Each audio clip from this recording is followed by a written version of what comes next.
I was born and raised in southern Ontario in Canada. My mom suffers from bipolar disorder, postpartum depression, and sometimes she sees or hears things that aren't really there. She had me young, at 17. While my mom was pregnant, she was homeless in Toronto. We couch surfed wherever possible, but for most of my mom's pregnancy, she was eating out of dumpsters. When I turned 1, she introduced me to my father. He was living with his parents still, had a stable job, suffered from no mental health problems at all. Fast forward, I'm about 2, and my mother and father had worked out an agreement that had seemed to be working. My mom was supposed to be taking me camping the May 24 weekend in 2000. It was raining, and I vividly remember that she was angry upon picking me up. We drove for a while until she finally exclaimed that we had arrived. The rain hadn't let up whatsoever, so my mom decided she would go set up the tent alone. She was a Sea Cadet before she was pregnant with me. It was important that I know this for some reason. I think she was just stuck in the past. I watched her set up the tent, and then I scuttled over and she closed it. After we set up the sleeping bags, I realized I didn't have my blankie. This was a huge deal, especially considering my age at the time. I started to panic and cry, but not the ways kids do when they're upset. I had a panic attack. I couldn't breathe and my heart was racing. My mom's response was to scream at me, calling me a spoiled brat and swear. She shouted right in my face over and over. After what felt like an hour of this, she grabbed me roughly, threw me in the car, and packed up the whole campsite. She drove me back to my dad's and didn't come back for 6 months. Many weekends just like the one previously depicted took place, and I had learned to deal with the constant physical and psychological abuse. After a while, you get used to it. One weekend, I was about 5 and playing in my mother's room. My mom couldn't stay in one place for long. Her reason varied for the most part, but she would say people were after her. This apartment she lived in was in an elderly woman's basement. Around 12 p.m., the lovely old lady went out with her granddaughter, and it was just me and my mom in the whole house. My mom was in the bathroom for a long time, and when she came out, she looked as though she had been crying. I tried to ask her what was wrong, but she didn't answer me. She didn't even look up at me. She just stared into her hands at the matches she was holding. Because my mom moved every 6 months or so, there were boxes everywhere. My mom pushed all the boxes in front of the door and then started playing with the matches again. My young mind understood what she was doing and somehow kicked the matches out of her hand. I picked them up and threw them out the open window. My mom decided to attack me and called my dad to come get me. As soon as I told my dad what happened, my one-on-one visits with mom stopped. My mom got married to a wonderful man when I was 9 or 10. She really seemed to be getting better. She found God, started going to therapy, started taking the necessary medication to help correct her chemical imbalance, and it seemed like she was a completely different person. She even apologized to me for how she had treated her only daughter in the past, and vowed to be a better mom from her wedding day forward. Before long, they had 2 boys, 18 months apart. Our family was elated. My stepdad was the kind of guy who wanted to help you achieve your wildest dreams. He wanted to make sure everyone felt included and was just a genuine guy all around. Fast forward, I'm 13. On this summer, we went up to visit my grandmother. My mother was pregnant with my 3rd brother, Jackson, and it was a great week overall. At the end of the week, my parents and brother wanted to head home. Being only 13 at the time, I had no responsibilities I had to get back to, and it was decided I could stay another week. When I got home, expecting to see my stepdad and my newly found mom since their marriage, what I found shocked and horrified me. While I was away, my mother decided to put in some extra time at work. She didn't talk to her boss beforehand, and he was unable to pay the difference. This set off a trigger in my mom that she had been suppressing for years. She attacked my stepdad. She went for his masculinity, threw things at him, spit in his face, and basically told him to man up and go get money or else. My stepdad and his father were both hunters. So after his father passed, it was my stepdad who inherited all of his father's things, including many guns. My stepdad took his unloaded .22 caliber hunting rifle to the bar my mom worked at and pointed the gun at my mom's boss. There was a struggle, and my stepdad beat him with the butt of his rifle and then ran off into the night. When I got home from my grandmother's, he was in jail awaiting sentencing. This isn't even the scariest part. While my stepdad was away, I started to feel really lost and depressed. My mom was back in full force, and I was starting to question my existence. Somewhere around the end of July, I tried to take myself out for the first time. After my dad heard about it, he pulled me out of that nightmare.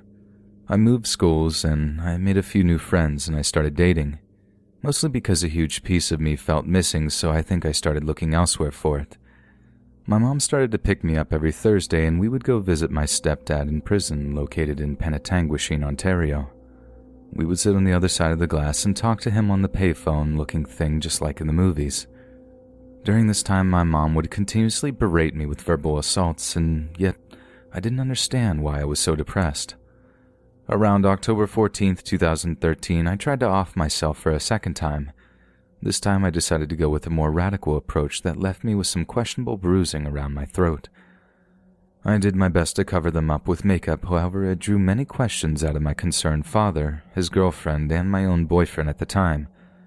I kept it to myself and would say something to the degree of, "I'm not sure," or "Don't worry about it, I'm fine." My father assumed my boyfriend was doing things to me and demanded I break up with him, which drove my now ex into a deep depression of his own.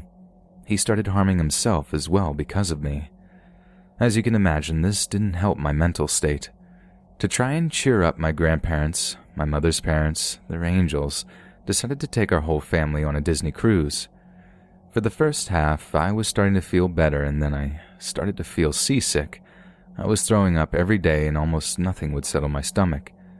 My aunt made a joke remark that I was pregnant, and when I got back from the cruise, I started to worry she might be right because the vomiting continued. After New Year's, I took myself to the walk-in clinic nearest to my house, where I discovered I was in fact 12 weeks pregnant. 2 weeks later, I had a miscarriage and couldn't bring myself to tell anyone. For a long time, my mental state made up her birthday, her name, her face, and my fantasy. I couldn't tell anyone about it in fear of getting in trouble, as I was only 14, and I became more depressed. I tried offing myself for a third time, and this time my parents noticed. My mother decided the best thing to do was to kidnap me. She picked me up from school before my last class was over and took me to my house, told me to grab everything, and we left. My mom had no contact with any adults, so she started confiding in me. Everything that happened, she expressed in a dramatic tale of events. She told me people were after us, putting sugar in our gas tank. She claimed our neighbor broke into our house. She told me a long list of things that weren't true. For a few weeks, everything was great, and then my mom started to get abusive again. I told her that I was still afraid of the dark, and she locked me in our closet, the light switch on the outside of the door. She would leave me in there for hours and periodically scratch her fingernails across the door. After she would unlock the door, she would hit me if I made a grumpy face. Sometimes she would slap me awake in the middle of the night just to scream, "Fix your face," in my face and leave my room, always locking me in after. Needless to say, I was living in a nightmare. My stepdad was released from prison sometime in 2014. I'm not sure exactly when, but that's when the real threats came in. People would leave rotting food on our doorstep. One time I found a dead rat wedged in our basement window. It had a stick through its face, so I knew it didn't crawl in and die there by itself. We moved out into the country soon after someone slashed our car tires. My stepdad was different when he got home from prison. He was more irritable and ready to snap over the smallest things. My parents threw me back and forth again a few times, and then I decided to leave. I moved out with my new boyfriend, who was 4 years older when I turned 18, and life started to get better. I decided to reconnect with my parents, and with my dad, it was easy. We started seeing each other on the weekends, and then I decided to try reconnecting with my mom. I thought maybe if it was on my terms, our relationship could be healthier than before. However, I was gravely mistaken. She found out that I was talking with my dad again and said, "You can have a relationship with me or your father, but not both."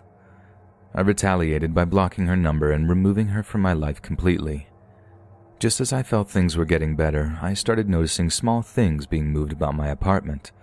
My boyfriend asked me one day if I had moved his glasses. He leaves them in our room and they were in the bathroom. I hadn't moved them. I like to leave his things where he keeps them so I don't stress him out when he has to get ready for work.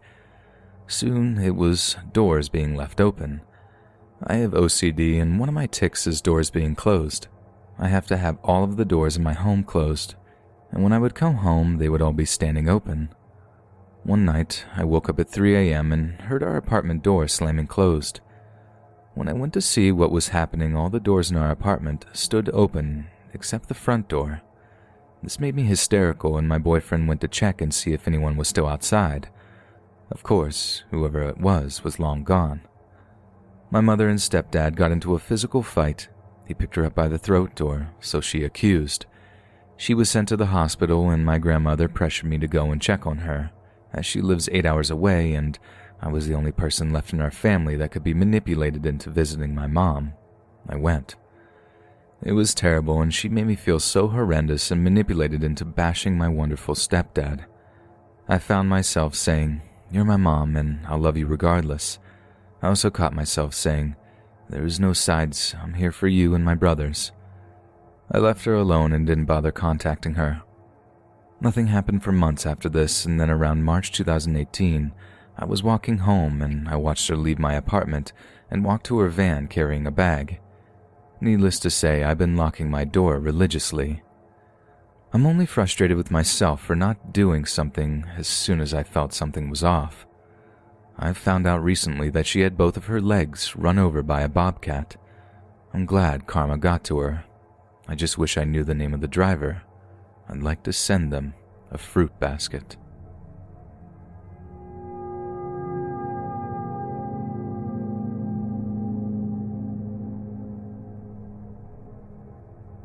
My dad's side of the family is really weird. My grandmother had 8 kids and 10 years with my grandfather. And then my grandfather went off and had an additional 4 kids with random women. My grandfather was abusive and drank, and pretty much all the children had some kind of mental health problem growing up, leading to more mental problems throughout their adulthood, my dad included. When my grandmother died, I was about 18 years old.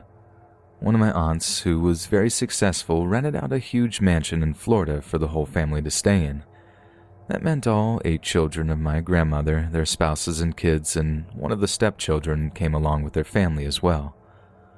Altogether in this mansion stayed between 25 to 30 people. I was lucky enough to get a room all to myself. How the floor plan worked on our floor was that there were 5 rooms all in a row, and if you walked out the sliding glass door in your room, it would lead you out to a balcony that was connected to all of our rooms. I had the room on the very end to myself. The next room was my 2 single uncles. Room after that was my aunt and her kids. Next room after that was another aunt's kids, etc. I love my family, but my uncles are very strange. One of them has schizophrenia. The other one is completely narcissistic. He literally thinks he is Charlie Sheen. He tries to dress like him, tries to act like him, even got facial surgery to look more like him. It's bizarre. I never had any reason to be scared of my uncles regardless of their mental health problems, so I never thought anything of them being in the room next to me. So the first day we were at the mansion was amazing. We had a pool in our backyard and a whole beach. I was very, very tired around 11 p.m. at night. I left the blinds open at the sliding glass door because I wanted to see the view of the ocean as I was falling asleep. As I was falling asleep, I was woken up by a flash. I slowly opened my eyes and picked up my head, and then I saw a figure dashing across the balcony. I was so freaked out I couldn't move. I didn't want to go tell anyone, so I just laid there all night, never falling back asleep. The next day my family went about their normal routine, but I couldn't stop thinking about the dark figure on the balcony the night before. I was hoping that it wasn't someone trying to break into the mansion. That night we were all sitting around for dinner, and I noticed that my narcissistic uncle is on his phone the whole time. He's also waving his phone around in front of my face trying to get a signal. So I'm talking to my aunt and my uncle. We were talking about our dogs, and we start showing pictures of our dogs to each other on our phones.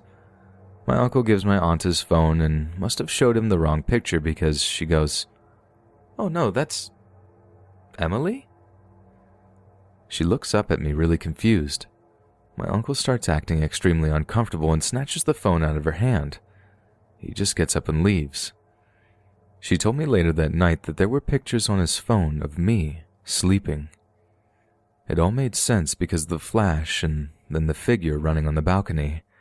I was pretty scared for the rest of the trip and slept with my doors locked and curtains closed.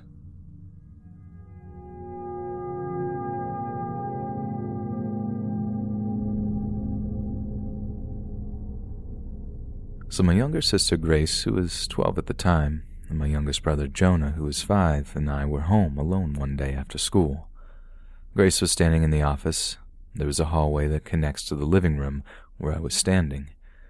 So we were talking earlier about Grace going into my room and watching TV. I'm standing there, and I tell her if she goes into my room, she'll have to clean it. She was standing near the bottom of the stairs. I didn't take note of it much, so I went to the living room to sit. A few minutes later, Grace yells from the office, "Jonah, want to chill in the hammock with me?" From the living room, I yelled back, "No, he's in the living room with me." She comes in and asks me, "When did you get downstairs?" I looked at her quizzically before replying, "Grace, I was never upstairs." The fear must have set in, and Grace started to cry. I then knew that she wasn't lying. Apparently, when I told her to clean my room, she saw me say it to her from the top of the stairs. I was in a completely different outfit, Grace recalled, and she was confused but dismissed it as I changed often. Grace also then noted she didn't remember any expression at all from looking at me on the top of the stairs. This happened only a few weeks ago, but we still have absolutely no explanation at all. Now another time, one morning my brother Jonah walked out of his bedroom. He glanced off into the distance, a confused expression placed on his face. My mom asked him, "Joe, what's wrong?" He replied, "I don't know. I saw a black thing." He was 5 at the time, and lying wasn't really something Jonah would do at all at this point in his life. And if he did, he would have burst out laughing by now. Mom then asked him, "Was it like a shadow?" And then Jonah said, "Yeah, like a shadow man. It went into Grace's room." He stated calmly, "This happened in the same house. Another thing that happens often in this house is we hear our names called, but no one would claim they called our names. Talk about creepy. We're still figuring this out."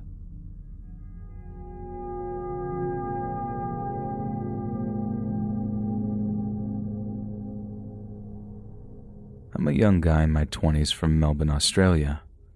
This strange occurrence happened to me and my 2 cousins, Jill and James, a few years ago, but I still remember it vividly.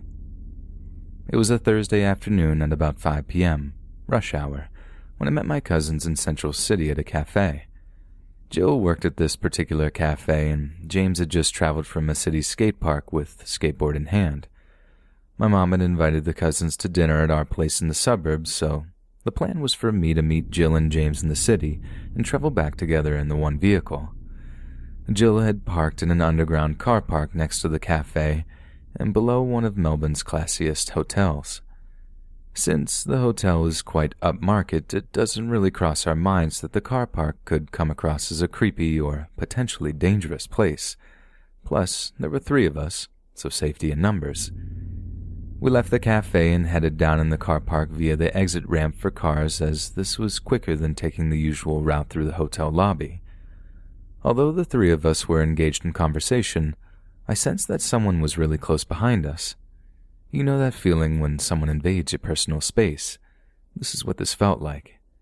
I found this odd because there was no one else around. Why would someone be trailing so close behind us? I shrugged it off as my mind playing tricks and convinced myself that it must be an impatient business worker keen to get back to their car and head home ASAP. We continued walking down the long ramp, and I still felt the presence of someone behind us. I was starting to get a little concerned now because surely someone in a rush would have simply run around us. I took a quick glance behind me and saw this haggard, middle-aged woman hunched over with a bland expression on her face. She seemed to be carrying a knapsack under one arm. Her distinguishing feature was dark blue John Lennon-style glasses. This put me on high alert because they were acting strangely and had obviously not come from the hotel or surrounding work buildings. At this point, I did not know whether my cousins have noticed anything unusual. In our family, we have a code to draw attention to anything that seems amiss. Have you seen Stacy recently? A yes means that the family member is aware of the situation, whereas no means they have not spotted anything suspicious. I said to my cousins in a slightly hushed voice, "So, have you guys seen Stacy recently?" To which my oldest cousin Jill replied, "Yeah, I have actually." It was nice to know that Jill and James had noticed this too. We continued moving through the car park with the odd lady trailing close behind us. We were headed to the elevator to take us down 2 levels to where my cousin's car was parked. Still trying to process what was happening, I had expected the lady to walk in another direction. But no, she followed us straight to the elevator. Before long, she was staring at us through those dark glasses as the elevator approached. We didn't feel like we could say anything because despite the red flags to this point, she could have generally been collecting her car. Nevertheless, the 3 of us shared concerned glances among one another that visualized a WTF. I remember that my heart was racing. Ding. The elevator arrived and we moved into the smaller space. A foul smell filled my nostrils. It was undoubtedly an unwashed smell coming from the woman who again followed us. In reflection, it seemed silly to have entered into a closed space with a creepy stranger.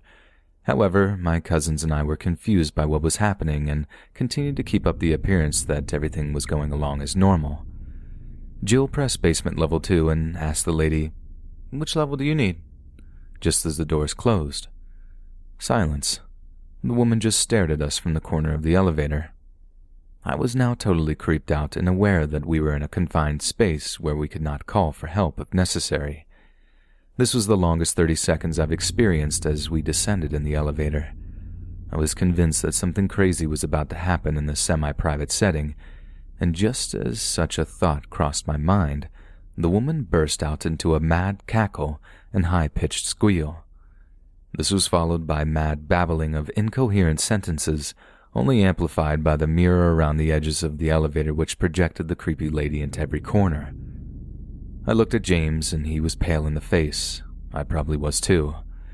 Jill took charge and said to the woman very forcefully, "You need to stay here and leave us alone."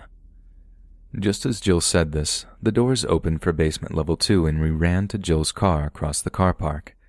I immediately lost sight of the creepy lady and assumed for a few seconds that she had remained in the elevator. But then I started glancing behind us, worried that she might still be following us. Thankfully, they didn't, and we got back to the car, locked the doors, and got out of that car park as quickly as we could. We had the entire journey from the city into the suburbs to debrief, and we also rang the police to let them know that someone was acting suspiciously in that location under the hotel. In hindsight, I think that it was a bad decision to travel in that elevator. While James said he could have smacked the woman down with his skateboard, we had no idea what she was keeping in her knapsack. It also crossed my mind that we might have got to Jill's car and found the woman still there with us. Who knows whether they may have tried to block our exit or even tried to get into the car. The cackling and John Lennon glasses are of something the 3 of us will never forget.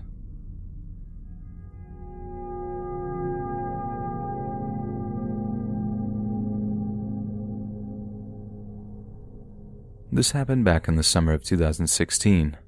My old family friend that I have known since elementary school was going on vacation, and his parents that I knew and my parents knew wanted me to dog and cat sit while they were away for 2 weeks. They have always paid me well and allowed me to stay at their house, eat any food in the house, and just relax, which overall was nice. To give an idea of where they live in a country neighborhood. It's not just some house somewhat close in the countryside. It was an actual neighborhood 2 miles out from town. The neighborhood was decent and quiet, and it did not seem to have anything odd about it. The family friend's house is 1 story and has a different layout than other 1-story homes. I was working at a factory during that summer, second shift from 3 p.m. to 12 p.m., so I was only able to go out to the house to take care of the animals in the morning and early afternoon before work, except for the weekend. The first creepy occurrence happened only 2 days into the animal sitting. I got off of work and went over to the house to let the dogs out and to check the animals' food and water. The dogs were outside for about 10 minutes, and after checking everything to make sure the animals' food and water were good for the night, I let the dogs back in and was laying on the couch deciding whether or not to stay the night at the house and was watching television. It was around 12:45 or so, and I was getting tired while watching TV, but I had heard something. The house is normally quiet and the animals do not make much noise, so this sound was weird. At first it was faint because of the sounds of the TV, and it slowly got louder. At first I thought it was one of the dogs doing something and realized that it was coming from the bedroom hallway. I was listening closer at this point, and the noise was slow footsteps, and it seems like the person was trying to be quiet. By the time I realized all of this, the person was almost at the end of the hall, walking into the front living room. I was fearing that this was not my tired mind playing tricks on me. It was too clear compared to times I was imagining things. I was frozen on the couch listening as the footsteps got closer. The person continued walking through the front living room and stopped in the middle of the kitchen. I was too afraid to move because of the person maybe hearing me. It felt like over 5 minutes of the person standing there, but it really was only about a minute or so. The person then turns around and slowly walks back through the hallway, and it fades away because of the sounds of the TV. While the person was walking back, I was trying to convince myself it was all in my head, but as the footsteps fade away and I was starting to calm down, I hear the master bedroom sliding door to the back deck slowly shut. I was again frozen for a moment and then quietly got up and then checked to make sure the living room sliding room was locked, or really a makeshift lock because the real lock was broken and the family used some wooden poles to stop the door from opening. Those were in place, and then I quietly went to knife block in the kitchen and grab a knife to defend myself and slowly clear the house because I don't know if someone or more than one person was in the house. I should have called the police and told them there was an intruder, but I had no proof, only the sound of footsteps. I cleared each room to make sure there was no one. The first bad thing is the lock to the door in the laundry room to the back deck was broken. When I got to the master bedroom and cleared it and checked the sliding door, the lock was also broken, and the sticks to hold the door closed were also moved. I put them in the rail of the door to hold it. The only working lock to outside doors was the front door. I left the house immediately after putting the knife back and leaving a light on for the animals. I told my parents about it, and they laughed it off, saying that it was just my mind playing tricks on me. But I refused to believe that because it was so clear to be my mind. The final creepy and scary occurrence happened only 2 days after the last event. I was at the house around lunch and a little unnerved after that event at the house. One of the dogs at the time had a peeing issue where he would be getting excited and pee himself. I had picked him up to let him outside, and he had peed on my jeans. I was annoyed, but I could clean my jeans, so I let the dog out and had taken my jeans off to clean them. The family's mother made a detergent solution to clean something if the dog or any of the animals had an accident, so I was cleaning my jeans with that. I was standing at the counter near the living room and scrubbing my jeans when some old man around his early 70s walks in from the laundry room and stares at me.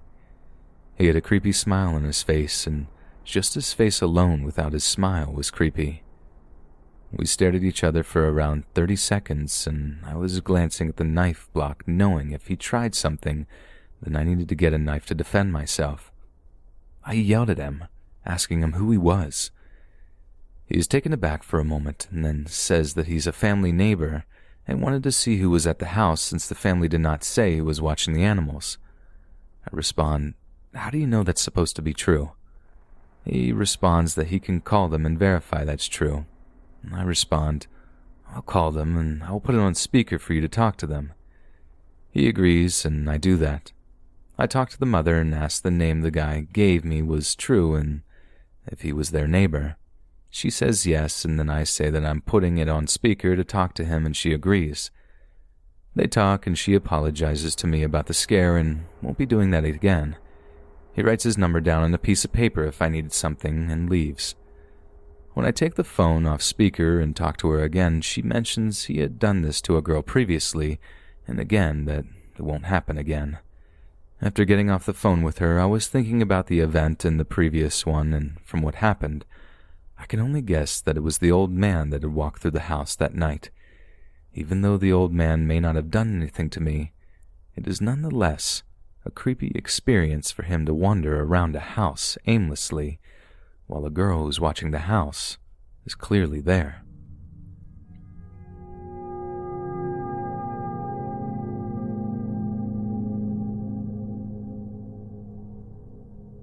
I am a female, now 24 years old, born and bred in Melbourne, Australia. This event occurred 6 years ago when I was freshly legal to drink and party. Let me start by saying I look back now and think how stupid I was to put myself in that situation. But anyway, you live and you learn, and learn I certainly did. So it was my first official night out on the town since having my 18th birthday. I was with my best friend at the time. We'll just call her T. We decided to drive into the city and park in the multi-level car parking right around the corner of the club we were attending. We parked and walked and got in the club easy breezy. We met up with some other friends whilst we were there, and the both of us stayed sober because we are the type of girls that didn't need alcohol to have fun. Anyway, so it hit maybe close to 5 a.m., and after 8 hours straight of dancing, my friend and I decided it was time to head home, due to the fact we were so exhausted. We got offered by a few of the guys from our group that we were with to get walked to the car, but declined as we knew that it was only a block away and around the corner. So we left shortly after, saying goodbye to everyone, and to our surprise, the sky was relatively dark still. We continued walking up the street, talking and laughing and discussing the next night out.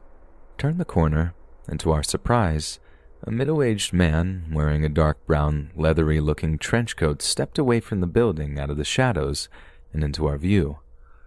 He turned to us and said with a creepy smile, "Hi, girls. Would you like to make some money?" and held out a $50 note. We both politely declined and were ready to walk away, and he held his hand up to us and said, "I won't touch you, and you don't have to touch me, I promise."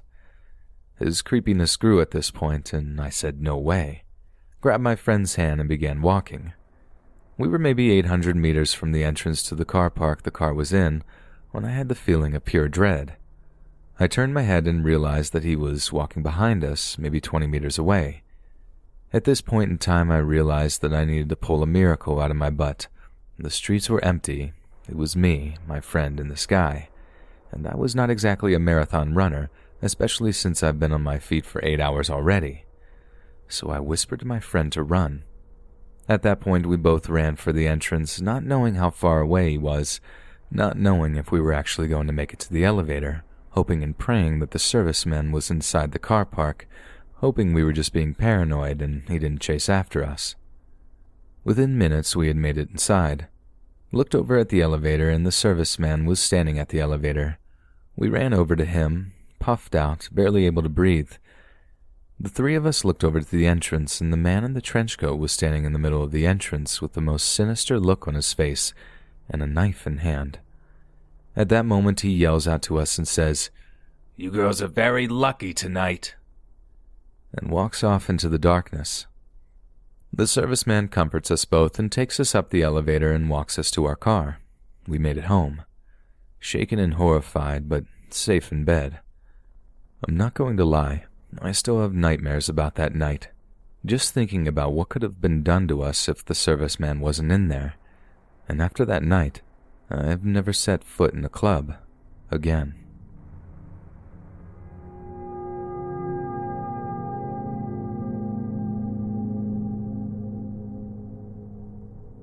I have always been terrified of dogs. Anything bigger than a corgi, and I have panic attacks. I used to be attacked by them as a kid, and they used to chase me on my bike and bite me when possible. I've just had all-around bad experiences with them. I just have terrible luck. I know some animals are sweet and kind and not aggressive, but the ones I've been introduced to always seem to have the same patterns. And can you guess what this creature looks like? My worst nightmare. A massive dog. When I say massive, I mean it looks like a bear and a Great Dane mated to create this thing. I've run into it a couple of times, but nothing amounts to what happened about 3 months ago. So I had my friend Laura over for the day. We were planning on going to this hippie town about 45 minutes away. We were planning on meeting up with some of our friends. The trip was interesting. Me and Laura ended up leaving early due to us both feeling sick. I drove back to my house and noticed that both of our emotions kind of crashed while we were out, which, for me, being an extreme introvert, was normal, but Laura was the opposite, and yet she was the one who asked to leave. When we got back to my house, Laura fell asleep on my couch, and I just got this overwhelming feeling of being watched. I brushed it off, seeing as I feel like this quite often in my own home, and there was no logical explanation I could ever come up with. When Laura woke up, I decided to put on a feel-good movie as to calm our nerves and hopefully lift the dwelling dark feeling around us. A couple of hours passed, and before I knew it, it was 1 a.m. Laura lives 40-ish minutes away from my house in this tiny town in the middle of nowhere. Also, when I say tiny, I mean they legit have one stop sign and one tiny store that looks like it could fall apart any second. Even when driving to her house during the day, you can only really pass 1 or 2 cars for the entire 40 minutes. After she left, my heart kind of dropped. My eyesight at night kind of sucks, and even on the way there, it took an extra 15 minutes because I was driving 40 on the 55 because I could hardly see. I was dreading driving home, and I almost asked to stay at her house, but my mom would kill me. So on the way back, going my solid 40 in my 2002 Honda Civic, I was overwhelmed with a terrible feeling. I turned up my music in hopes to distract my mind, but as the time went on, the feeling just kept getting worse. A lot worse. With the cornfield blocking my view of anything around me, I got super paranoid. I tried to brush it off, but suddenly the feeling just got super overwhelming, and I had a random urge to look out the passenger window to my right. I looked, and then the creature darted out of the cornfield. My heart just sank. The panic was shot through my veins, feeling cold as ice. It was like the moment froze. This black, sleek, massive dog sprinting towards my passenger door. My foot pressing down hard on the gas as my heart started to pound, my head screaming with terror. This thing turned so fast. It turned and ran alongside of my car for a solid 5 seconds. Let me say again, I was going a solid 40 to 45 miles per hour when this happened, and was rapidly increasing, and it still managed to keep up. My heart felt like it jumped off a cliff, and I drove like the world was ending until I got home, making the 25 minutes or so into a 10-minute trip. I didn't even know when I started to cry, but I was too scared to try to think about it. I didn't want to relive those moments. I ran in and slammed my door shut behind me, locking it, and ran to my room. At first I thought I imagined it all. There was no way that in Ohio, of all places, had an animal like that. I tried to force that idea in my head as I stared at the wall until sleep finally overtook me.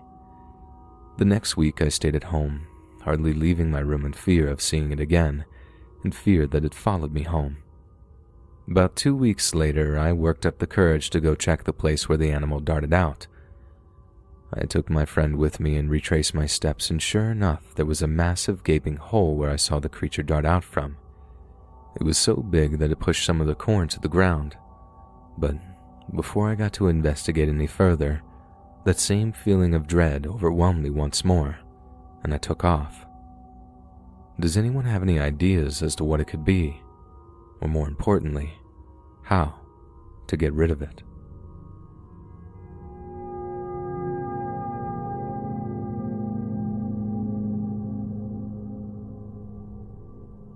This story happened last week when I was at the bar with my friends. We had a reunion after 2 years of not seeing each one of us. I spent a lot of money there, probably $150, which is a lot considering I'm only 19. The night was good so far, but then comes in a guy. He was, and I kid you not, 6'10", 330 pounds, and looked really, really angry. He just sat at the bar and was drinking for the whole time he was there. After about 2 hours, he got kicked from the bar because he was harassing a barmaid. We laughed as the cashier guy was kicking him out. He realized it, looked at us with a really angry face, and mumbled something to himself. It was probably somewhere past midnight when we decided to call it a night and went home. I drove there with a friend who was going to visit his parents since my car was broken, so I had to take the bus. But to my luck, there were no buses past midnight and I had to walk all 8 miles. I wasn't that out of it as my friends, so it wasn't that hard of a deal for me to walk the 8 miles home, but it was pretty annoying. As I went, I noticed there was a guy following me probably 50 feet behind, but I didn't pay much attention to it. Time went by and I noticed he's still behind me, but now a lot closer, probably 20 feet. As he got closer, I could see him beginning to lurch and grow in size. It was the same guy that got kicked from the bar. I had no idea why he was following me, so I sped up and he did the same. After what seemed like 10 minutes, he started yelling at me some incoherent words which I couldn't understand. Right after that, I felt pain on my head and fell on the ground. When I turned around, I saw his silhouette and a broken beer bottle in his right hand. After the realization what happened, I immediately got on my legs, punched him in the face the best I could, and started running. He was right behind me while I ran. The adrenaline was in my veins and I ran so fast it felt like I was flying. I heard a bunch of screams from behind me telling me to stop running or he'll cut me. When I heard it, I ran even faster than before. After about 20 minutes of me trying to run away from this guy, I found a treasure. There was a police car with 2 officers in it. I didn't even stop and jumped on the hood of the car. They immediately got out and started screaming and asking me what was going on. After, they said that they could see that there was blood coming from my head. I was pointing to the path I ran from and started telling them what happened. I told them I got jumped by a guy I saw in the bar the same night. An ambulance was called and I thankfully was taken to the hospital.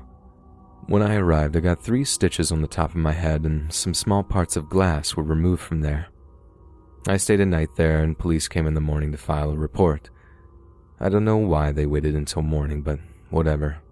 I told them what happened, gave the description of the guy, and got a free ride home.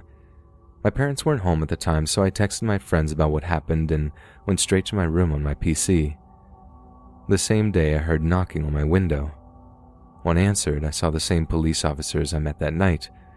They told me they found a guy matching the description I gave them and asked me if I could go with them onto the station to confirm they've got the same man. We arrived at the station and went in. They told me to look, and I did, and it was the same guy who attacked me that night. I told him it was the same guy from the bar who attacked me. They filed another report and I went home.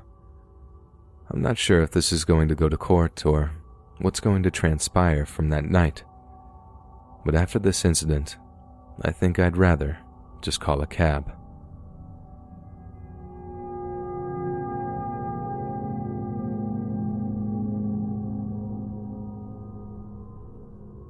I'm from Sweden. When I was about 12, I had sleep paralysis.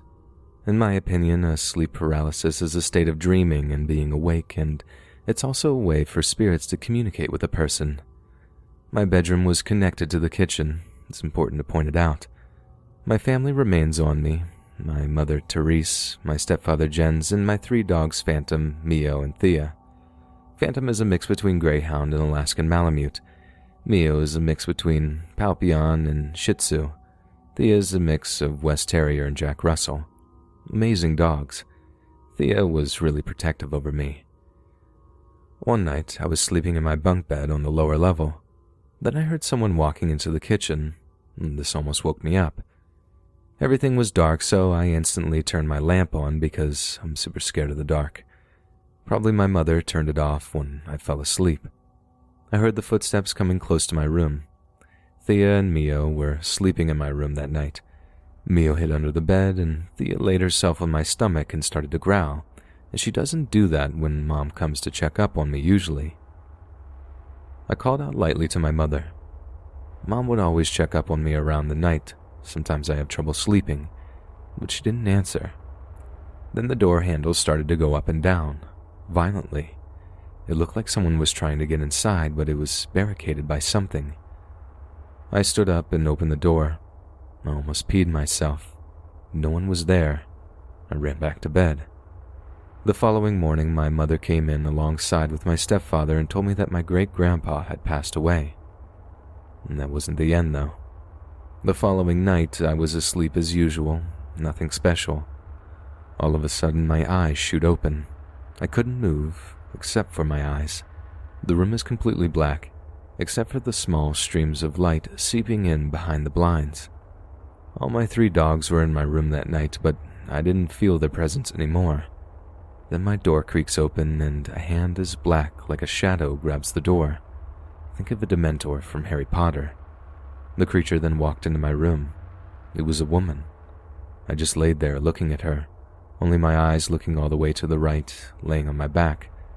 The woman is really tall, covered in shadows, slender-like, but her eyes were the most terrifying, and her grin. Oh my God, her grin. It looked like it would hurt to smile that wide. Her eyes were hollow and black, and there was this black stuff leaking out of her eyes and running down her cheeks onto my carpet. My eyes were welling up and tears began to flood out of my eyes. Then she began to walk towards me and I began to hyperventilate. All I could think about was panic, and that I'm going to die. Mom, someone help me. I began to pray to God. She was so close to my bed now. Slowly as ever she leaned down, and with that I got control over my mouth and screamed for my mom. Her eyes getting closer to my face, I closed my eyes. Then I woke up, my mother hugging me and stepdad sitting by. "Don't worry, honey, it was just a dream," my mother said, hugging me. I sobbed and cried a little more. What was the dream about? I paused when my stepdad asked that. Should I tell them? No way. I don't remember, but it was terrifying. I'm not sure if they believed me, but they went along with it. When I woke up the next morning, I was relieved. Maybe it was just a bad dream, and I hope so. My mother greeted me in the kitchen. "I would like it if you didn't keep the dogs inside your bedroom at night. I think one of them are having some diarrhea because there was this black stuff on the carpet that I had to clean up." I never told them. I'm 17 today and I haven't seen her anymore. I did see a shadow by my bed, but when I said the Father's Prayer, it vanished. It's an old urban legend called Mara. I don't know if you have heard of it, but it's terrifying, and I think it made contact with me.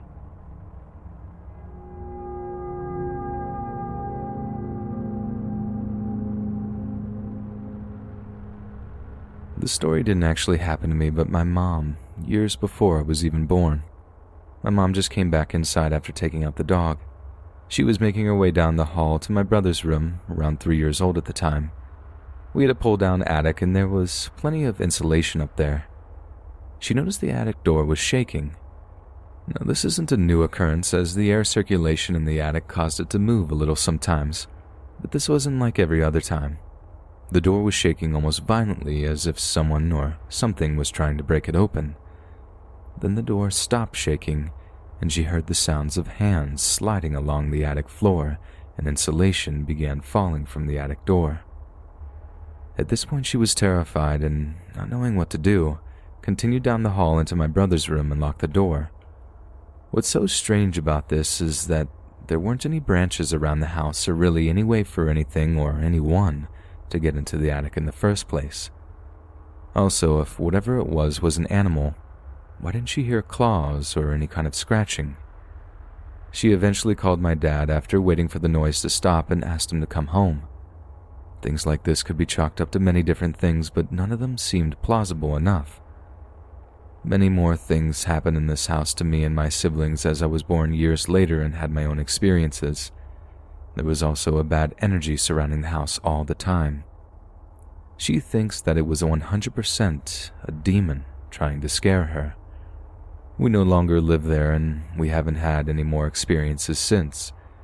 But if anyone would like me to share, please let me know and give me your insight on this. Hey friends, thanks for listening. Be sure to subscribe and click that notification bell to be alerted of all future narrations.